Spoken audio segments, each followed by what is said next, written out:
What's up, guys? Welcome back to the channel. So the rumors were true. What we covered a couple of weeks ago, MSI is indeed releasing a Claw handheld this year with an AMD chip instead of Intel using the Ryzen Z2 Extreme. So we're going to jump into it. We'll take a look at this video cards article and talk about it a little bit. There's been quite a few articles as this was a Computex announcement official from MSI, and I expect to see more handheld announcements this week.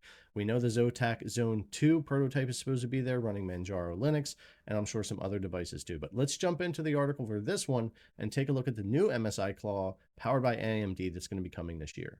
All right, so jumping over to the article, MSI Claw A8 gaming handheld features AMD Ryzen Z2 Extreme and 24 gigabytes of RAM. This is going to trip me up every time trying to say A8. I don't know why, but I wish they would work on their naming. Anyway, MSI Claw A8 announced, rumors were true, MSI indeed has a Ryzen-powered handheld.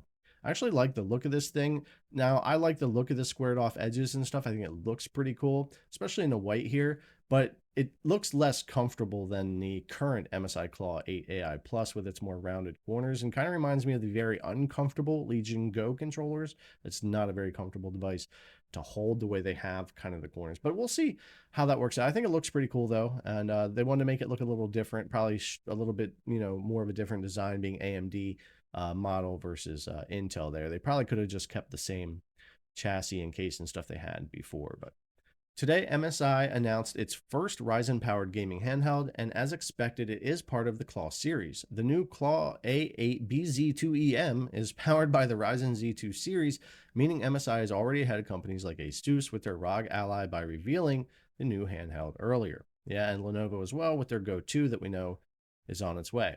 MSI has confirmed that its AMD-powered systems will feature less memory than the Claw 8 series with Intel Lunar Lake. Instead of 32 gigabytes, which has been standard for Core 200V-based systems, the AMD version includes 24 gigabytes of memory, so this will be like the ROG Ally X. MSI also confirmed it's using LPDDR5X 8000 memory, which is not upgradable. It's worth noting that the Claw 8 with Intel hardware was initially teased with 16 gigabytes of RAM, but MSI never launched that configuration. Thank goodness, because 16 gigabytes would not have done well. It's really just kind of outdated at this point. 24 gigabytes is the minimum I want to see. The ROG Ally X definitely benefits from having more RAM. And with 24, you can do the two minimums. 8 gigabytes for VRAM, 16 for your system RAM. That's pretty much the balance you want when you have 24. When you have 32, you can kind of play around with that a little bit more and have more system RAM, more VRAM. It's better. But 24 would work there, and I'm assuming this also does a bit to help with pricing, because these things are getting very expensive and making them harder and harder to sell. So we'll see how that pans out as we get into testing and get these devices in hand. The Ryzen Z2 Extreme features 8 cores and 16 threads based on Zen 5C architecture and comes equipped with Radeon 890M graphics. So that's the same graphics, I believe, as the AMD HX370 chip that's been out for a little while and used in a few handhelds, though this is more geared towards handhelds than that chip is. It should be more efficient and do a little better in those devices. In terms of the screen, it has an 8-inch Full HD display with 120 Hz refresh rate. Basically, this is the same 8-inch Full HD, 120 Hz VRR display that we have on the current MSI Claw 8 AI Plus. It appears to be the same, as the Intel version. Additionally, there's one M.2 2280 storage slot for upgrades and 2 USB 4 connectors supporting Thunderbolt 4. The battery is also the same. It's a 6-cell 80 watt-hour unit. There's support for Wi-Fi 6E and Bluetooth 5.3.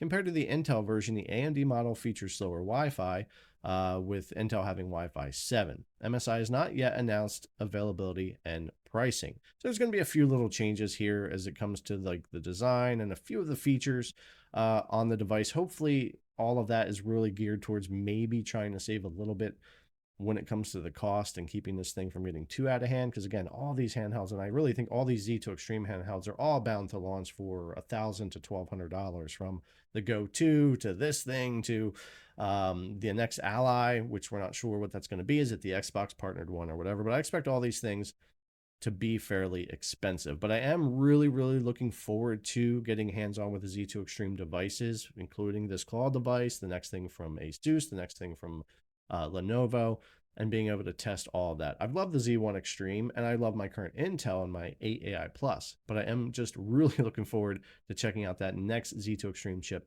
from AMD. Now, my real concern here is that MSI has not been great with launching products since their Claw in 2024 and even 2025 with their new versions, which actually reviewed great. Most people really liked them. Performance is really good, beating the Z1 Extreme almost all the time, and Intel doing a much better job with a much more efficient Series 2 chip than what they had with the first Core Ultra. It was a really good device. It is a very good device, but they just haven't been available, like widely available. I know people that have finally gotten them over months and you keep checking, but it has been hard to get a hold of them. They've even recently had to raise the price. They've never come in stock at Best Buy here in the States like it was supposed to. So they've got this whole stack of products, but they become very hard to get, and their launch windows aren't very clear sometimes and all of that. So I hope MSI will have a little bit better plan with AMD for launching it. The other thing I hope comes with the Z2 Extremes in all devices, not just this Claw, is direct support from AMD for the drivers. This is what we have with Intel, and it is a real problem a lot of times on the ROG Ally, even more so on the Legion Go, falling behind on GPU drivers and having issues with games, more recently with Doom: The Dark Ages. We had to do a lot of sideloading and work using the Ally driver on the Go to get that to work because we're still waiting on Lenovo. They have us on a December driver, and it is now May 2025. Luckily, Ally did put out a driver update 25.5.1 and fixed all that for the both ROG Ally devices, but they're oftentimes months behind as well. So I hope AMD is doing what they said back in January and finding a better way to directly support updating these devices so we're not waiting for the companies like MSI, Lenovo, ASUS to get those drivers ready and push them out, which oftentimes take months or weeks to get in hand. But anyways, guys, that's going to wrap it up. Not a lot more to go over here. MSI Claw, Z2 Extreme device. The rumors were true, and I'm definitely looking forward to getting hands-on. Hopefully the launch will be good. Hopefully we'll be able to pre-order these and get them in, and I'm still looking out for what else happens at Computex this week and what other handheld news might come out. So anyways, guys, thanks a lot for coming and check out the video. I really appreciate it, and I'll see you in the next one.